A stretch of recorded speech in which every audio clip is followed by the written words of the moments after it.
Well, it's my clock says it's 6 after. Better to have 7 of us than none, so I'm more than happy to go. Welcome, Fred. Good to see you, Gary. Glad to be here. Judy and I are here. Yeah. You'll see us in just a minute. So that makes Can't- 8. Can't see you, but welcome, Okay. Stanley and Judy. Let's start with a show and tell. So if you have an item to show or tell us something, that's great. Fred,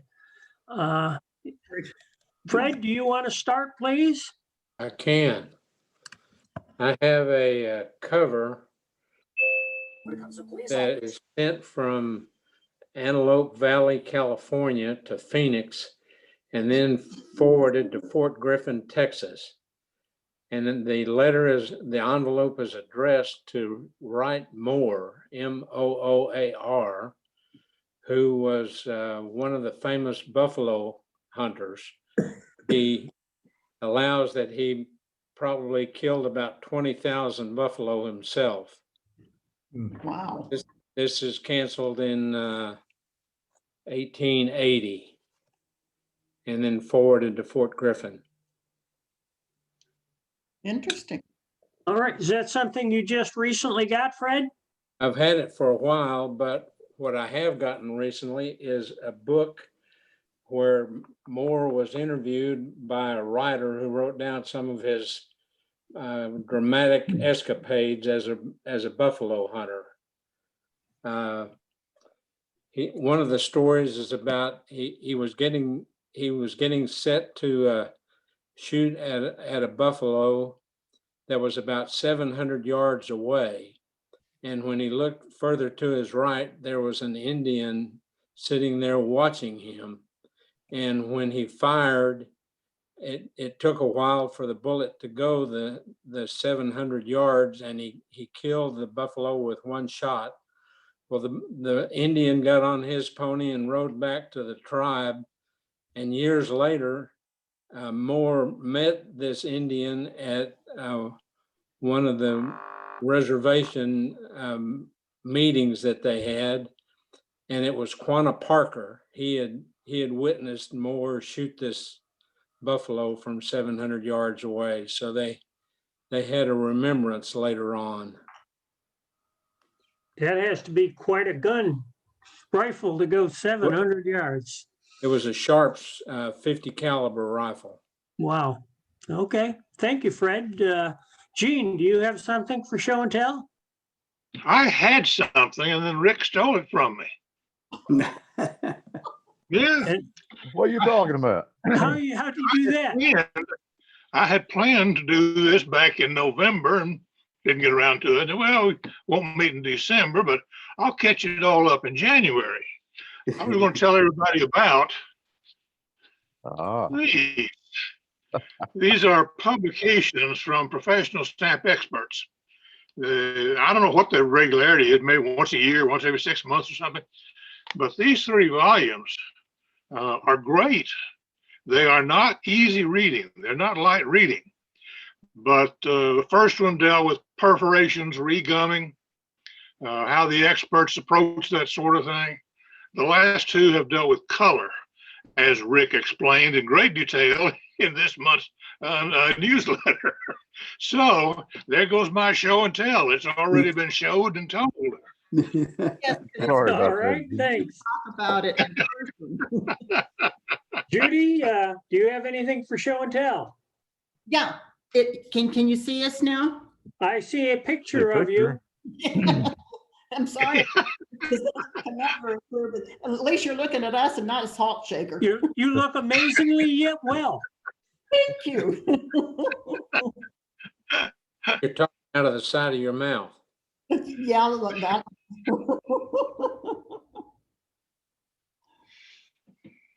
So that's it, Judy, just the picture?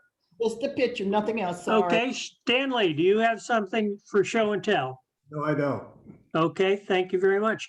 John Withers, you're on mute. Do you have anything for show and tell?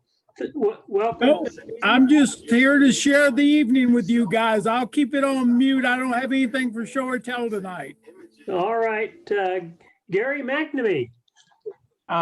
Is this the 5 minutes we were talking about, or is this No, something? no. Okay. No, I don't have anything outside of the 5 minutes. Okay, all right. Skip, anything for show and tell? Nope, not tonight. Okay, Rick? Yeah, I got rid of my background so I can show this thing. I guess I'm doing it in reverse now. Hold on a second. There we go.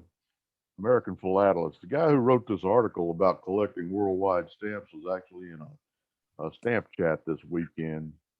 And I got to talk to him. He's an interesting character, and he made me realize that I'm not the only idiot who thinks he can collect everything in the world. So he made me happy. I don't really have anything else. I wanted to mention that. All right, thank you very much. We'll go on to announcements. What about Rick, you? Pardon? Yeah, What about you? I don't have anything for show and tell, to be honest with you. I'll take 5 mean minutes. You started this thing and you didn't have anything to share, huh?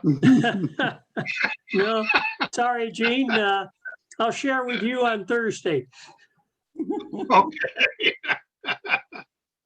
Okay, Rick, do you have anything from APS about meetings, talks, or events that you can share with us?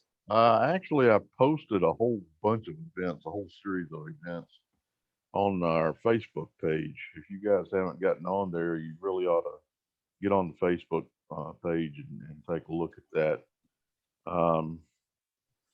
There is a gang of things going on, and I was really impressed with the number of women that are actually making presentations for different clubs.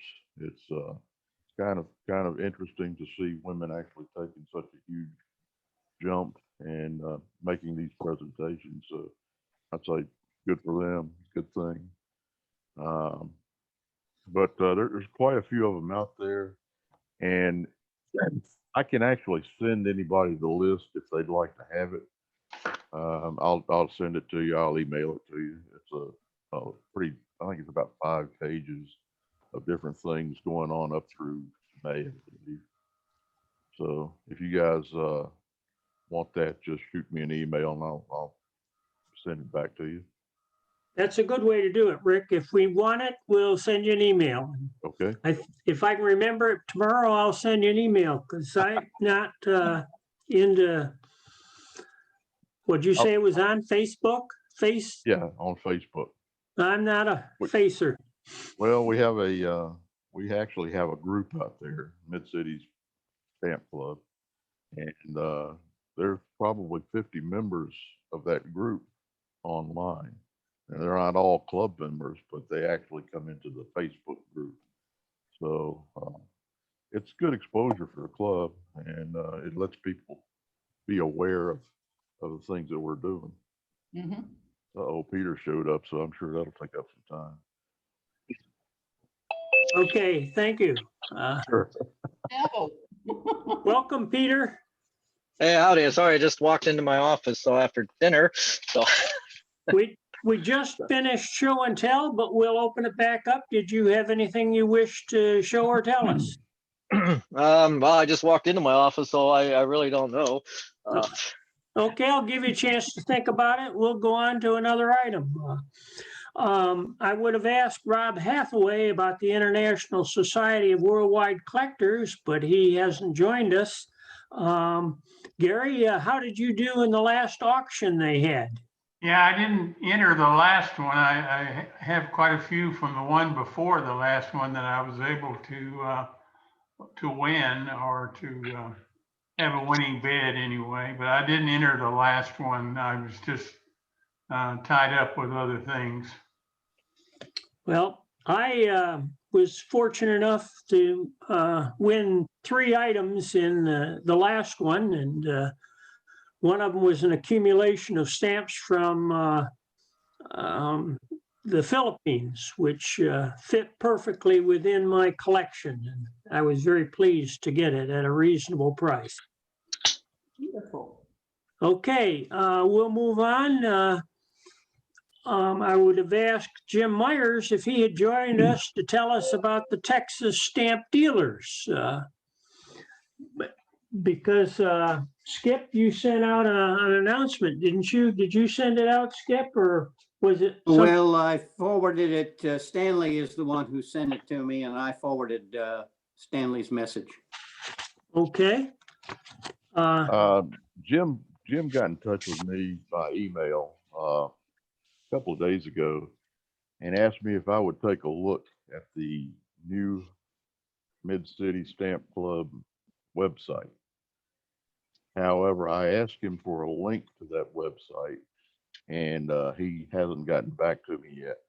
I know that he and Evan Islam have been working on that together. And I saw a preview of it that Evan showed us at the Euless meeting, and it looks really impressive. So I'm hoping that Jim will get back to me pretty soon with a link to that, so I can help him out. Okay, great. It looked really good, though. I'm impressed. All right. What I was referring to is the Texas Dealers Association stamp fairs. They have rescheduled 4 of them for 2021. The first one being April 9 and 10. They've moved their location. They were in Richardson to the Doubletree Hotel, also in Richardson. That's supposedly on the southeast corner of US 75 at Campbell Road, exit 26. It's about a mile, exactly a mile further north. You know, instead of being at the corner of Arapahoe and Central Southwest, now it's the southwest corner of Campbell and 75. So still on the same side as 75, just one street exit further up. Okay. Which makes it 1 mile closer to my house. Well, the shows are Friday from 10 to 5 and Saturday from 9 to 4. So if anyone's interested in going to Dallas or going to one of those shows, they have, what is it, 12 to 15 dealers usually?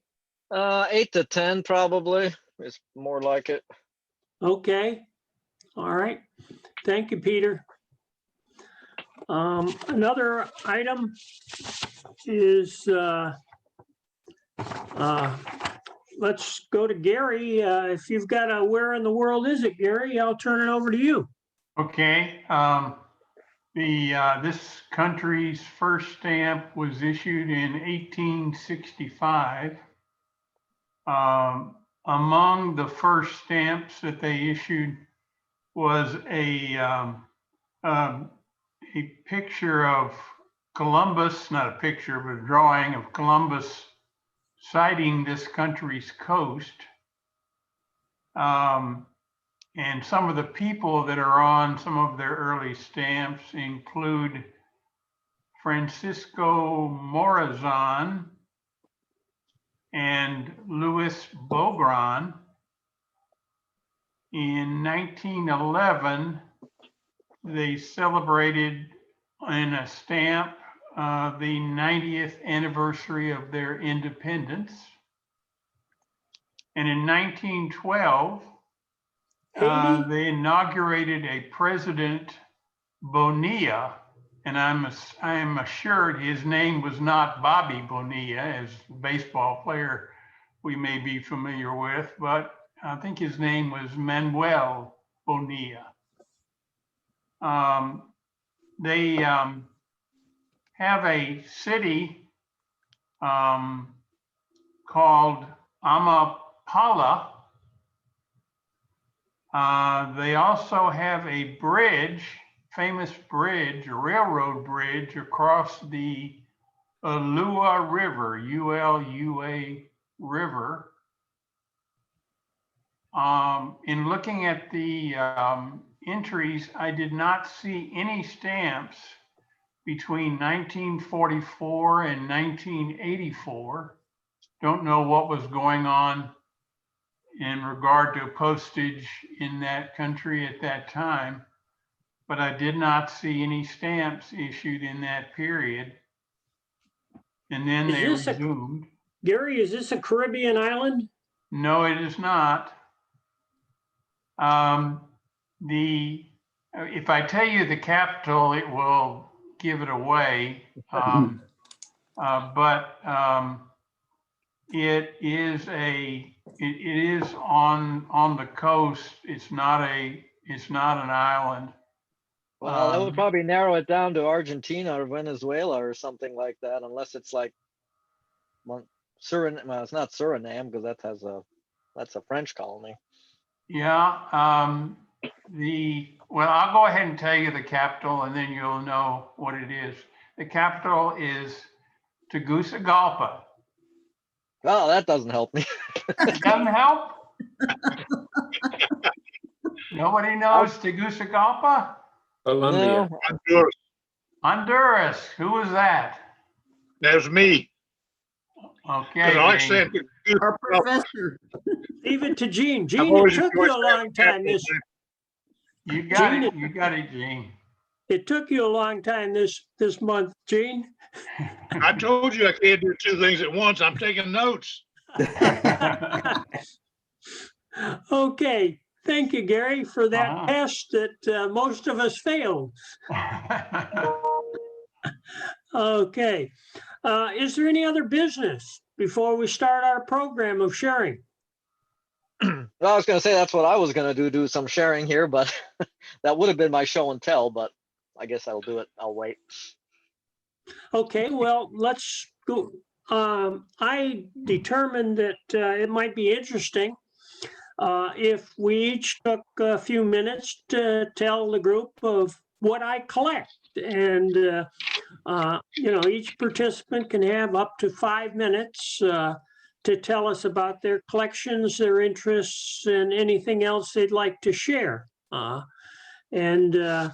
So with that, Fred, would you please start? Sure. I collect a lot of Texas history stuff. There was a professor at the University of Texas that wrote a treatise talking about this settling the West and civilizing the West, and there were 6 important influences. They were the windmill, the barbed wire, newspapers, the 6-shooter, and the long rifle. And I collect a lot of things, advertising items with barbed wire, windmills, and I have several newspaper related items from not from early Texas, but starting in about 1870. So is there a lot of stamps with barbed wire? No, it's not stampless. They're from 1880. No. I'm talking about stamps with barbed wire on them. No, there are some stamps with barbed wire, but these are advertising on the other end of the envelope from the stamp. So it shows different types of barbed wire. There are about 2,000 different kinds of barbed wire. I have a 3-frame exhibit that's only been exhibited once. It was at the Texas Philatelic Rendezvous in 2012. And Nick Kirk was there with his New York foreign mail cancellation. So I got pretty well hoorah'd over that in comparison to his 6 frames. But I enjoy the advertising stuff just as that there aren't very many church related items. There are not many 6-gun or long gun related items, but I would be interested in those if I could find them. I know a lot of those Winchester envelopes are pretty popular. They want a lot of money for those things. They sure do. Yep. Well, thank you, Fred. Appreciate that little touch of history and your exhibit that you referenced, I'm sure would fit very well in our own expo. I would encourage you to exhibit it at our show in November. I could probably do that, Dave. Okay. We'll go on Stanley Christmas. Have you got anything you want to tell us about your collection? Well, as most of you know, I do collect Christmas Island, the Indian Ocean. And I've got almost everything that was issued from 1958 on. So what I decided to do is I'm going to go back into the time when Christmas Island did not issue its own stamps. And to kind of give you a little background, in 1900, Christmas Island's postal service was established with the Strait settlements. And the Strait settlements took care of down in Granbury. Marco said he already done some of his. He said he totally caught up. Peter, please put it on mute if you're going to carry on a conversation. Oh, hold on. I don't, if I can figure out how to use the mute button here, sorry. Usually lower left. Move your mouse. No, let's see here, join with audio. Oh, sorry, I'm on the, which one am I on? I'm on this one here. Okay, Stanley, continue, Yeah. please. Okay, well, anyway, the Strait settlements took care of the post office and postage for the Christmas Island. And until 1942, when the Japanese invaded. And from 1942 to 1945, the islands were supported by postal service out of Java. And then in 1945, the British came back in and took back over Christmas Island. And at the same time, they established Malaya and Singapore. And they issued a called British Military Administration Series on Malaysian stamps. And that was from 1945 to 1948. In 1948, Singapore took over the postal service for the island, and they kept it going until 1958, when the island was assigned to Australia. And Australia Post has been responsible for their postage ever since. So what I did is I went and got on the eBay and bought a Stanley Gibbons catalog of Strait settlements in Singapore. And I'm in the process now of going through it and making my own pages of the stamps that were issued by Strait settlement, the British Military Authority in Singapore. I'm still having a little problem trying to figure out which Japanese occupation stamps were used, but that's another story. But anyway, I'm making my own pages, and then I'll eventually, once the pages are made, I will go ahead and start filling them up with stamps. And I figured, and there are cancels out with Christmas Island. Of course, they're pretty pricey, but I'll keep poking around. But that's kind of what I'm into right now. Thank you, Stanley. That's something new I hadn't heard before. Judy, do you have something to share with us about your endeavors? No, that's it. I, really stopped collecting around the first of, or the turn of the century. And I just keep up with Stan and what he's doing. She pays the bills. Yeah, I pay the bills. Okay, thank you very much. Gene Atkinson, can you tell us about your collections? Well, let's see. I started collecting back in 1949 and have been pretty active in it ever since. I still remember the very first approval books that I got from the Jamestown Stamp Company. There was a scent, a kind of a smell that those little booklets had, the paper, whatever it was. It had a very distinctive scent. I can still remember it. If I ever smelled it again, I know I would recognize it. I branched on into the United States, worked on that for a while, into Great Britain, Mexico, some of the big countries, Denmark, until I got to the point that I couldn't afford any of the others. Now, I save money every time there's a lottery by not playing it. And I save up my not playing the lottery money, and about once or twice a year, I buy one of the higher priced things for the British or the US or whatever. So that's kind of interesting. I'm waiting a Scott number 23 to arrive this week for my US collection. So that's one of the blue Franklins in the very early issues. So that'll be the one for 2021, I guess. After that, got into topicals. My dad was president of the local Rotary Club in 1955. So I've been collecting Rotary International on stamps ever since. I've got about 60 binders of Rotary on stamps in my major collection, and about 70 or 80 binders of duplicates of Rotary on stamps. So that has really been my main interest of late, although I've gone off into other things. The problem with Rotary here lately is that it has become too popular. We still have some of the legitimate stamp issues. This one just came about. This is Japan's honoring the 100th anniversary of Rotary in Japan. Now, that I consider fine. That's well and good and very legitimate. But mostly now what we're getting are African countries. Now, those are fine. They show Rotary International projects in these various countries. But in the last 5 years, we've had the 115th anniversary of Rotary and the 70th anniversary of the death of Rotary's founder, Paul Harris.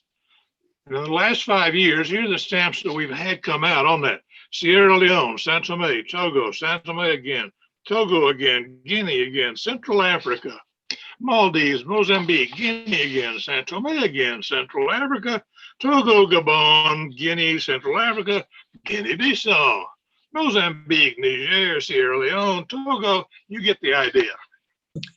Those stamps, I find them interesting because they tell a story about Rotary, but I doubt they ever even saw the countries they were supposed to come from.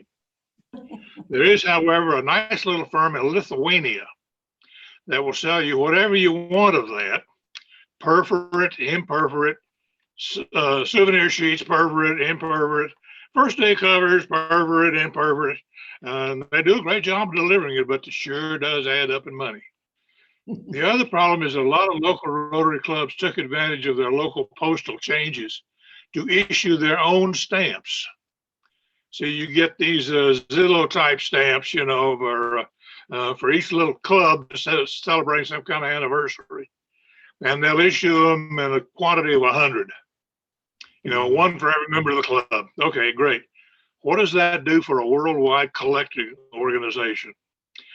So I've pretty much toned that back down and dealing with some of the dead countries of Scandinavia and world fairs and that sort of thing. Going back to the topicals that nobody else has picked up on. And of course, my collection of stamp hinges. I still believe that to be unique in the world. Yes. I'm now up to 4 of those triptych exhibits of commercial stamp hinges and dispensers and so Well, you on. are I've got going to show that at the show, aren't you? I had that at a show a couple of years ago. Yes. Brought it up to Grapevine and we set it up outside. Topper liked it. Everybody liked it, but it's kind of large to be hauling around. You know, those things don't fit into albums very well. No. Especially the dispensers. You know, the metal dispensers that shoot them out one at a time. Those just don't bind up real good. No, they don't. Well, thank you very much, Gene. You bet. Appreciate that. John Withers, you want to take it off, Mike, and share with us what you collect? I came prepared tonight. Basically, as I think I mentioned back in October, and I looked at my printed presentation I did then, you know that I'm taking both my stamp collections and my cover collections and putting them into chronicle form for the kids and the grandchildren. And this Christmas, we used that theme to highlight the state of South Carolina. And I got a pretty interesting packet out to Skip Ely because I owed y'all some dues and everything. So in a few days, he should have a couple of examples of how I'm putting those together. And what we're basically doing, and I would like to try two things with you, and then I won't use my whole 5 minutes.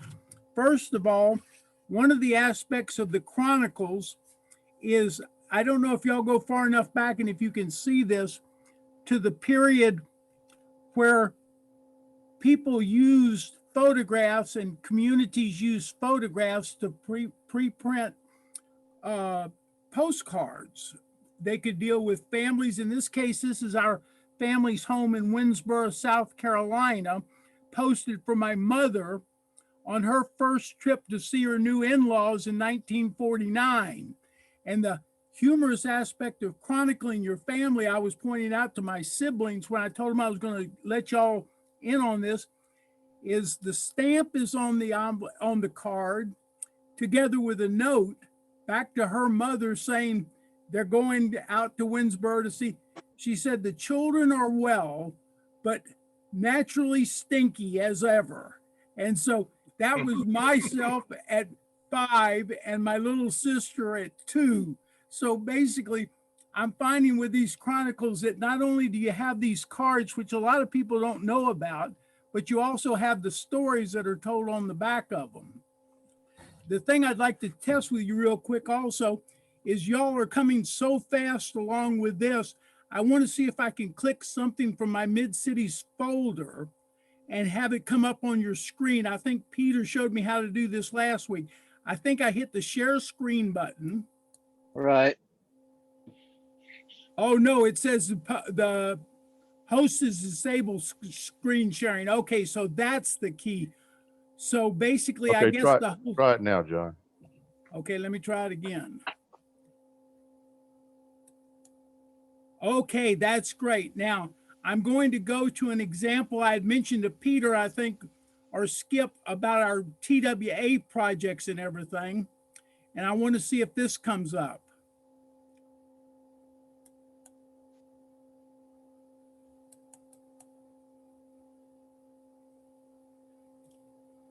Is that coming up on the screen? No. Nothing. Nothing. Okay, then I have to learn how to do this better from Skip and everything. But You hit the share screen button down there. Yeah, I hit it once and it's got the screen up, but it looks like it's only seeing maybe your photo. Oh, oh no, that's your Mid-Cities folder. Okay, I'll have to, you guys are moving so fast in this, but I will click out of this. Now your share screen showing. There we go. Okay. There's your screen. Boy, I thought I had a busy desktop. Wow. Well, let me see if this thing comes. I actually got clean space on mine. Anyway. Okay, is it coming up now? Something coming. is. Special group. Oh, how pretty. There it is. Okay, this is so we're going to get this down because you guys are really leading the way on this. Let me see how I scroll now with this thing. So y'all only seen the one slide there.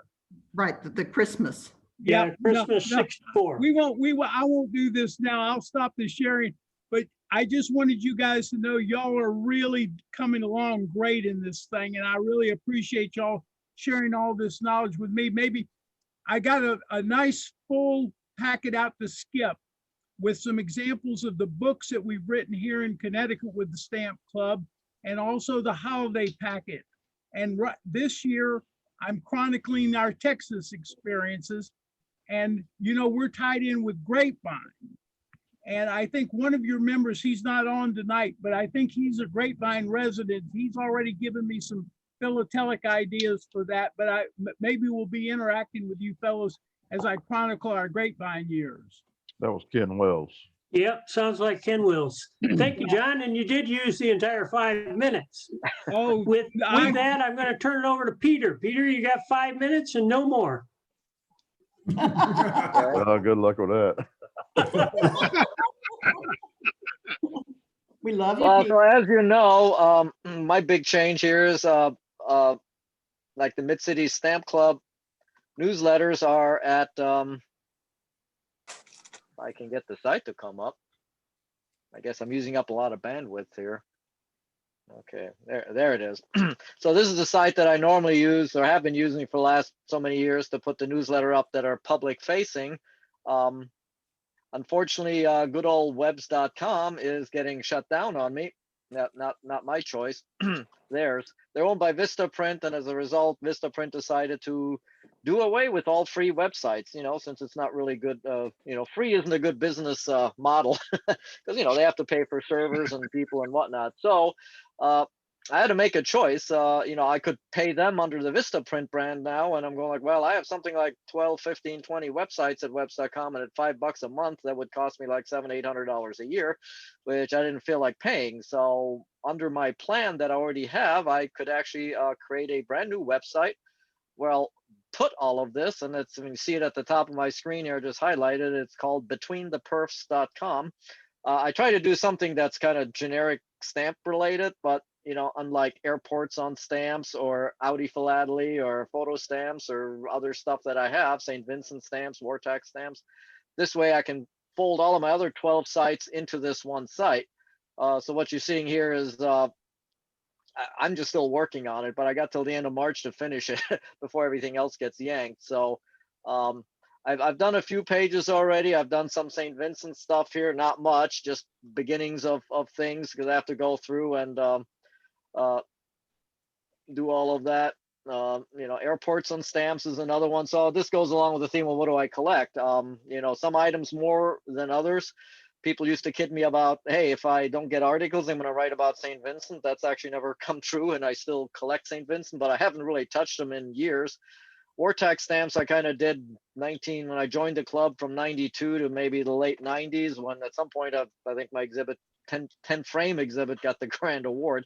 So I haven't really touched that since. I dabble with airport firm stamps. And actually, this is not an airport I've been to Beckwith. I've been to Beckwith, but I got there by the proverbial slow boat, the ferry from main island of St. Vincent.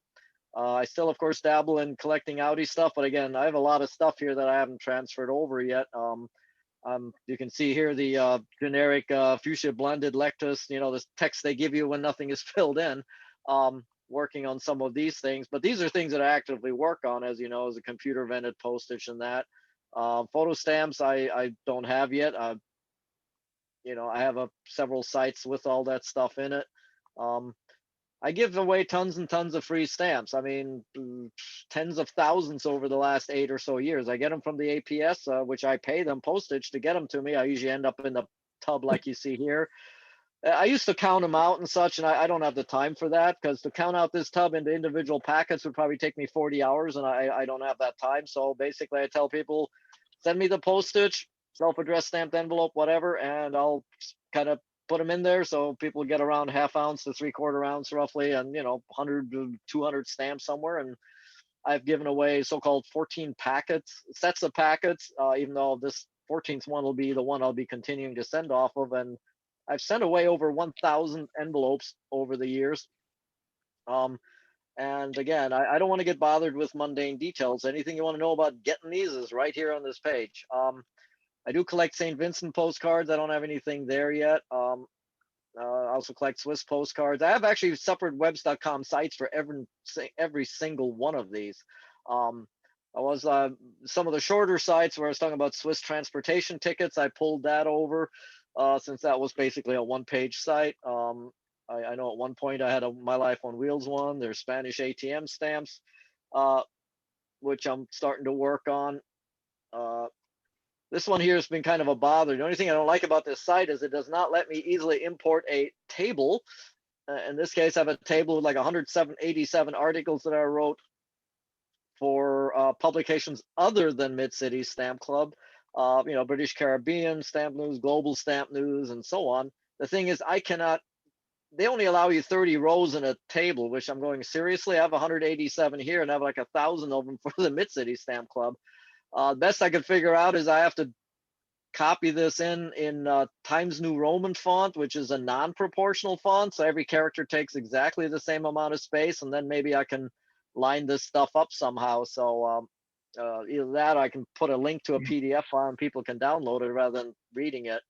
Eventually, I'll have some philatelic links here. I've already got the main links at the footer of my site. Somewhere along the line, I got a list of all post offices now to get a hold of them. So I just copied that over. And of course, Mid-City Stamp Club. So unlike my websites, which had a paltry 40 megabytes of space available, since I own this domain, I got a lot more space available. So I can put some newsletters here. I've only done, since I started this back in December, put a couple up. So yeah, if you click on this, it should open up a new window, and there's the new, newsletter that I just published. So it'll open up in a browser if you just click on it, or if you right click and you go like save link as. In my case, I'm in Chrome. Then it'll prompt you to download it, wherever you want to put it.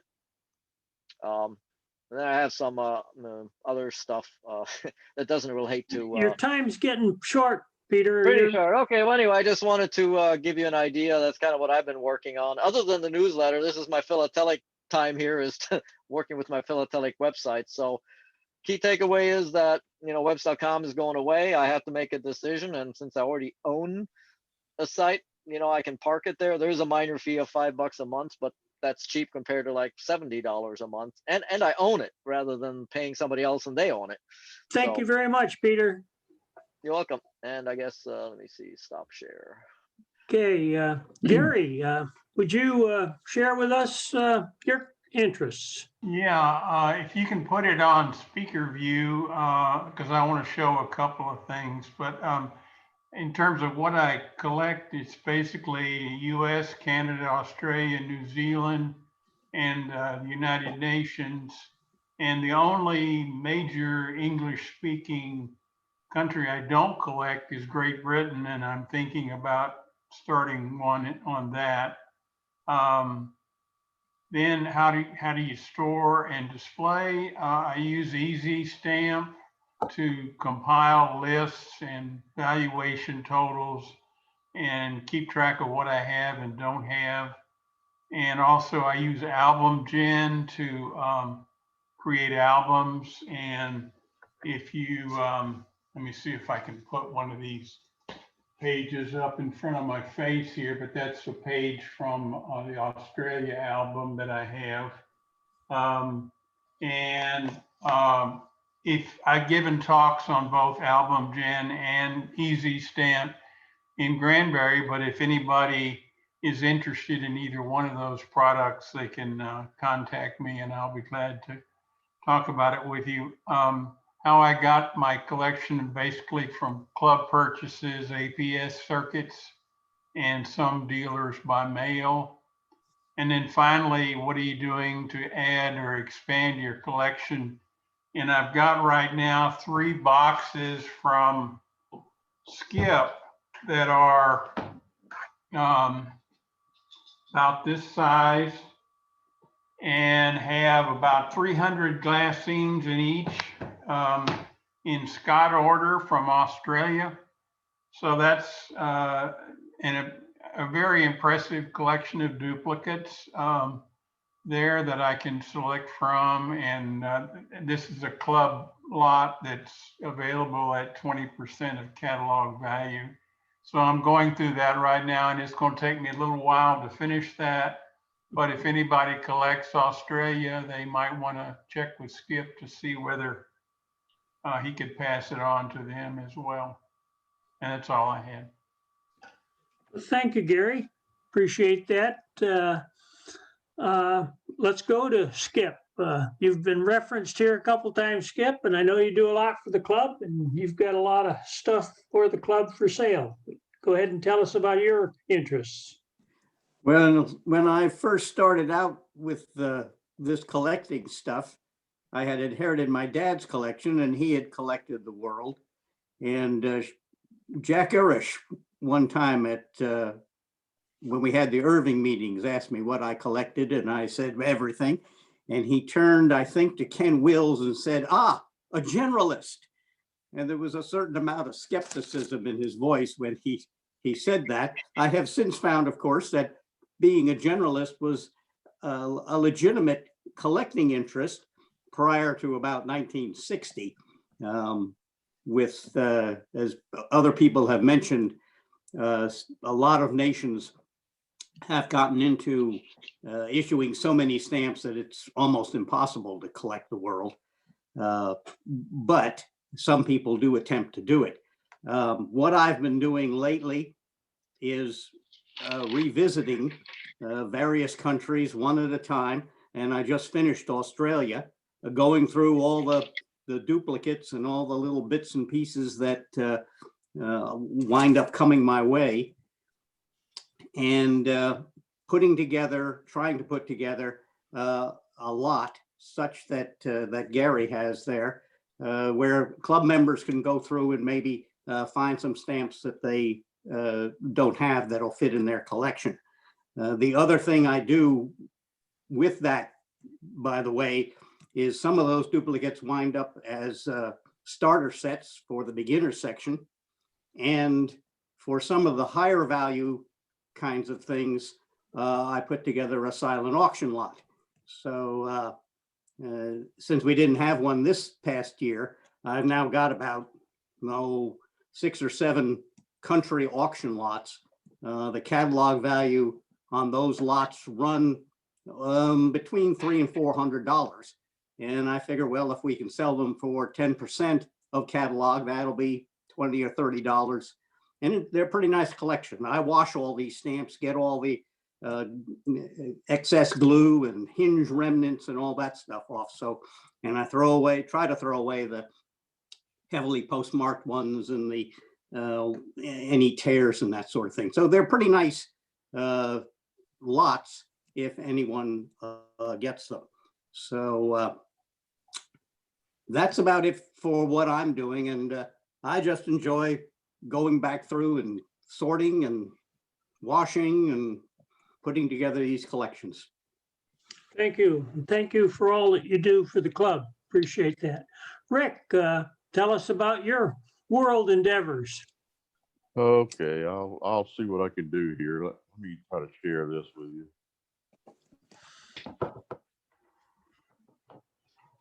See if I can get it to work. I'm not sure I can get it to work. Looks like a professional slideshow. If I can get it to come up. There we go. That's showing up on your screen there? What I collect. Okay. So, like I say, to make it easier, I'll explain what I don't collect. I don't collect foreign postal history or any first day covers. Everything else is fair game. And my wife accuses me of being a stamp hoarder, but it hadn't gotten that bad. Oh my God. That's a mess there. That is a mess. But, you know, sometimes things like this show up around my house, pops up on occasion. Are you under that pile? I could very well be, you know. I have been known to do that. I've had stamps spread out all over the floor, and that's another story altogether.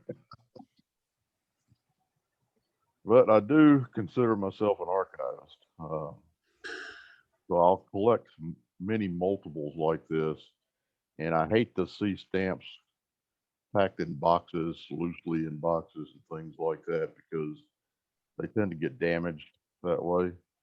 And so what I am doing is actually putting them in Vario sheets to try to preserve the stamps. And then that way it gives me a reference to what I have in my collection. Like for these particular I think they're 1892 stamps, I have 28 Vario sheets for these actually stored. So, All the same stamp? well, no. No, they're different. Okay. Okay. Actually, I think that's an A88 illustration in Scott's, and I actually store them by the illustration number instead of trying to figure out which one is which when it gets with these early stamps like that. It can be Okay. extremely time consuming. Yes. And I have decided that I'm just going to store them like this, and I scan these things, and I can actually bring them up on a big screen TV and take a look at them really close up. So Oh, yeah. when you put a stamp up on a 60-inch screen, it makes a big difference. That's got a pretty big picture. Yeah. I do have a lot of 3-ring binders around the house, so That looks like Stan's collection. I'm sure there are a lot of collections out here that look like that. And my wife bought me a 60-drawer library card file for my birthday a while back. Oh, how cool. It's got full drawers of about 500 glassines each. There's about 3,000 glassines in there right now. Then when the stamps get to be overflowing the glassines, then I'll try to find Vario sheets for them. I also do postal history collection, and I house them in Scott cover binders. Now each of these binders holds, the way I've got them set up, around 300 envelopes. And I've got 23 volumes of those right now that are being cataloged. That's another one of the projects. So I'm currently looking for Texas pre-cancels, large multiples, early USA stamps. So if you guys have any boxes of 2-cent reds laying around, I'll be glad to take them off your hands. U.S. postal history covers with auxiliary markings. And right now I'm kind of concentrating on Texas Army airfield covers from World War II. So I'm trying to find examples of covers from each of those Texas Army airfields that was created during World War II as a training base. And I found a coffee cup that's suitable. And you're not looking for therapy. No, you're just taking care of your therapy, looking for little stamps. You got it. Well, thank you, Rick. Appreciate that. No problem. Let's see if I can get out of here now. Have I missed anybody? What about you? I'll tell you about mine now, Judy. I Okay, just wanted to make sure I hadn't missed anybody. think we've hit, did we get? Okay.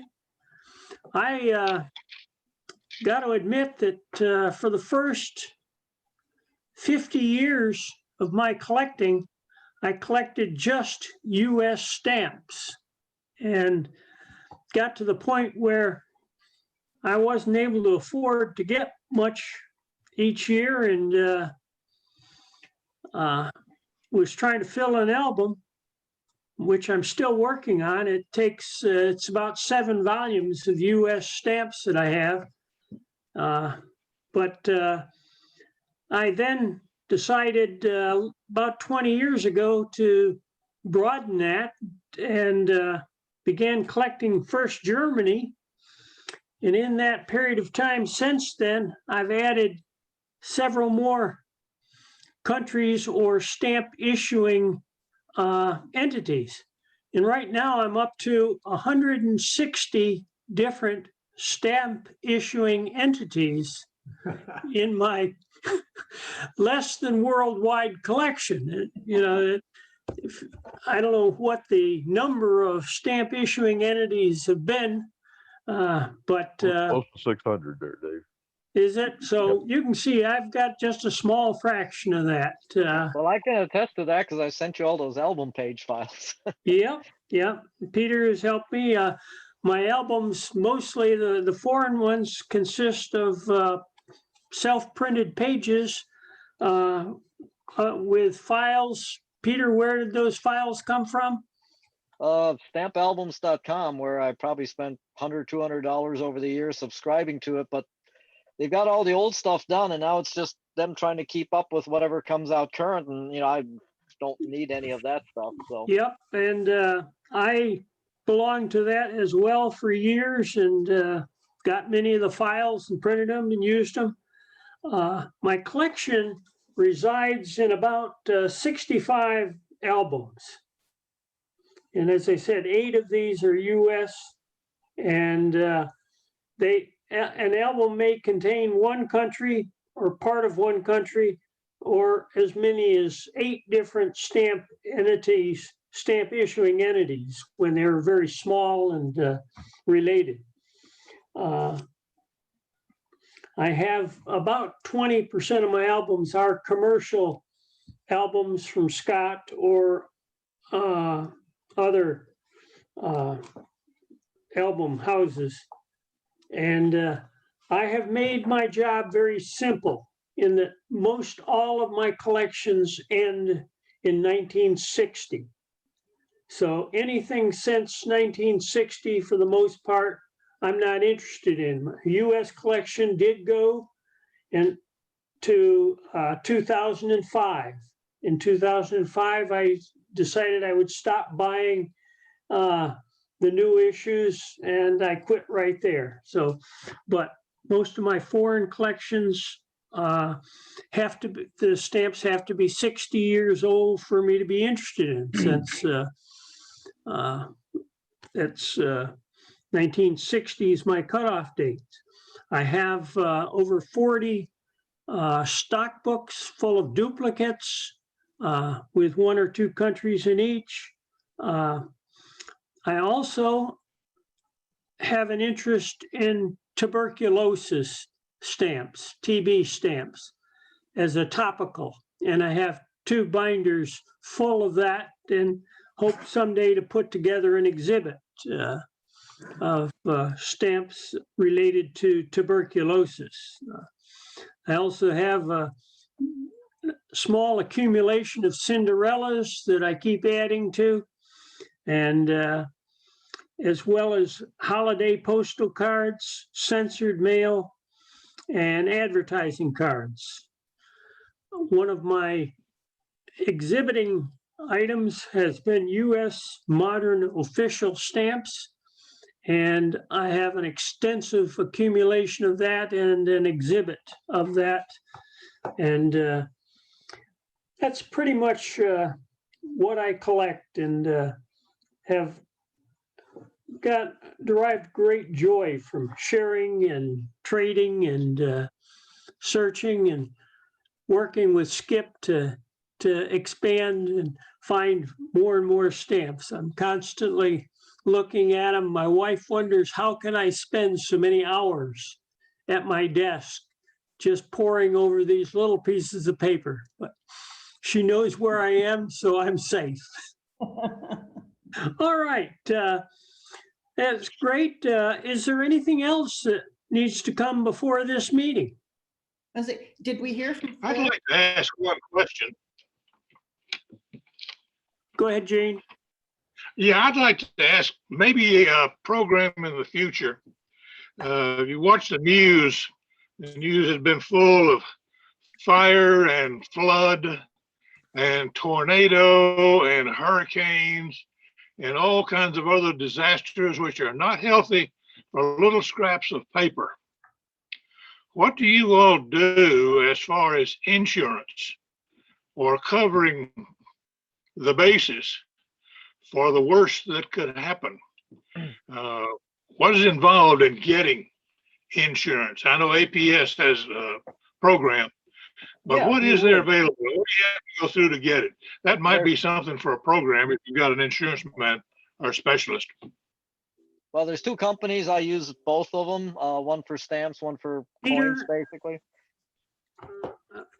I'd suggest we leave this for a later discussion, because it's 8 o'clock already, and we could Oh, spend a okay. lot of time on it, Peter. But I think what Gene's suggesting is we focus a future meeting partly upon this subject, as well as possibly the storage of our stamps and our collections, that kind of thing. I think that's a good idea for future program. Thank you. Now, Judy, you were going to suggest something or say something? Yeah, did we hear from Fred? Yes. I was first. You were He- first. Well, see, you were. That was a long time ago, Judy. Yeah, my short-term. Okay, I just want to make sure that everybody got covered. Okay. All right, the next meeting of the Mid-City Stamp Club will be our Irving group, which will meet next Wednesday at 7 o'clock. Is that right, Rick? Arlington, Irving. No, No? no, the next, our next meeting will be next Wednesday, and that's the Arlington meeting, not yours. That's what I meant. I meant the Arlington meeting. Not, Yeah. not Irving. We're not doing Irving anymore. Not Irving, Arlington, right. So that will also be a virtual meeting, and Skip will send out the notice on that one probably this weekend. And Rick will be hosting, and we thank you, Rick, for hosting this one and No for problem. hosting the other one. Glad to The do it. next Granbury branch meeting will be Tuesday, February 23rd at 7 o'clock. It will be a virtual meeting. And as I think I've said before, we'll continue our virtual meetings for Granbury at least through April, and then we'll assess it month to month from that time on. Yeah, I just wanted to say that we held our first ULIS meeting, and we had very good attendance. So everybody here is invited to the ULIS Zoom, and that's on the third Wednesday at 7 o'clock. Thank you, Stanley, for bringing that up. I intended to participate and forgot about it, to be honest. Well, the drive to Granbury is much shorter now. I don't have to drive 190 miles. That's right, Peter. We had more people show up on Zoom at ULIS than ever come to ULIS. All right. Is there anything else anybody would like to add? We can visit for a while. I wanted to pose a question to Peter. Yeah. You know, we're making some headway on this new website, and I was wondering how you felt about possibly letting our newsletters reside there. Oh, I don't care. I mean, can get the that APS is, yeah, the APS is already doing that as well. They have our permission to host our stuff as well. I mean, they might be around longer than we, who knows? But as long as people are out there reading stuff, that's what it's about, is to share the information. Since technically it costs more to print and mail the newsletter, just postage and paper and toner, than we take in dues. I mean, may as well just share it. We've been doing that, for 15 years now or something. Yeah. So, I mean, the groups.io site, you know, I mean, yeah, I use that as a way to pretty much have every newsletter on there right now.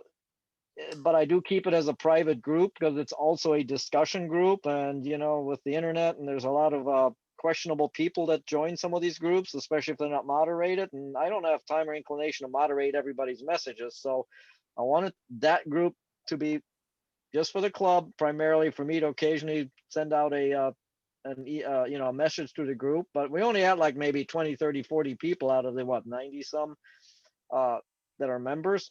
But we do have every newsletter ever known on there. So all the way back to 73. Okay. And of course, it can be a discussion group as well, but I want to keep it to club only. So that's why I had that webs.com site as a more public facing one. And the current Mid-Cities website has 40 megabyte disk space, which is nothing for the site and everything that makes it up. The new one presumably will have more. I did briefly look at the link that Evan sent us at the ULIS meeting, but you know, even a couple of glaring things. Now, I don't personally know what Jim Myers has been doing as our webmaster on that new site, but some of the data there is still extremely outdated, even on the new site. So it certainly looks nicer, cleaner, more up to date. That's the key thing, but it needs to be kept up to date. You know, as long as Evan's, that's the big thing about it. yeah, and as long as Evan's tool set allows me, just like the screenshot I showed earlier with the 2 or 3 recent newsletters on my own site now, I mean, that takes me I can do this in less than a minute to put, type up the link, create the link, and say publish the site, boom, done, and I'm out of there. So I just wanted to check, see how you felt about making everything. Well, no, I don't have a problem with it. I mean, it's just got to go up there. Since currently we don't have an easy way for me to do that short of HTML programming in the old site. And since the new site isn't live yet, then, just have to wait and see. So. Okay. All right. Thank you. As soon as it's ready. I also have a question for Skip. How many members do we have now? About 60. About 60. So we've gone up quite a bit then. Good I get exposure. I get a dues check almost every day. They just sort of Flow coming filter in. in. Okay. I'll make a notice of that on the website. Maybe we'll get some more that way. Thank you. That's all I have. All right. I thank everybody for your participation, and I hope you found the program somewhat interesting. And, Yes, we Absolutely. did. Yes. and if you've got suggestions for future programs, I'm open to that, or if you want to volunteer to present something. Rick is excellent at running this thing, and we can show PowerPoint presentations from any one of us. Yep, absolutely. And actually at the Euless meeting, I ran a little video for people, so that worked out pretty well too, I think. It went very well. Okay.